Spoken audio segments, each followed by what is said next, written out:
2026లో AP మరియు తెలంగాణలో degree BTech పూర్తి చేస్తున్న 12 లక్షల మంది స్టూడెంట్స్కి హార్ట్లీ కంగ్రాచులేషన్స్. మీ జీవితాన్ని మార్చేసే కొన్ని వీడియోలు ఉంటాయి. ఈ వీడియో కూడా అలాంటిదే.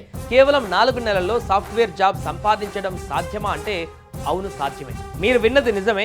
జావా, పైథాన్, డేటా అనలిటిక్స్ వంటి టెక్నాలజీలలో 2026లో లక్షకు పైగా సాఫ్ట్వేర్ ఉద్యోగాలు మీకోసం సిద్ధంగా ఉన్నాయి. కోడ్ జ్ఞాన్ గత 8 సంవత్సరాలుగా ఏపీ మరియు తెలంగాణలో 3 బ్రాంచులు, 12 క్యాంపస్లతో 100 మందికి పైగా ట్రైనర్స్తో సక్సెస్ఫుల్గా కొనసాగుతోంది. 800కి పైగా కంపెనీలతో టైఅప్ అయ్యి ఇండియాలో ఎక్కడైనా హైదరాబాద్, బెంగళూరు, చెన్నై, పూణే, ముంబై, ఢిల్లీ వంటి సిటీస్లో విద్యార్థులకు ఉద్యోగ అవకాశాలు కల్పిస్తోంది. ఇప్పటి వరకు 4000 మందికి పైగా విద్యార్థులు TCS, Infosys, Morgan Stanley, Cognizant, Accenture, Optum వంటి ప్రముఖ కంపెనీలలో 4 LPA నుండి 18 LPA వరకు జీతాలతో ఉద్యోగాలు సాధించారు. మీ 4 సంవత్సరాల కష్టం కేవలం 4 నెలల్లో ఫలితం ఇచ్చేలా ఒక ఉద్యోగిగా కోడ్ జ్ఞాన్ మిమ్మల్ని అప్ స్కిల్ చేస్తోంది.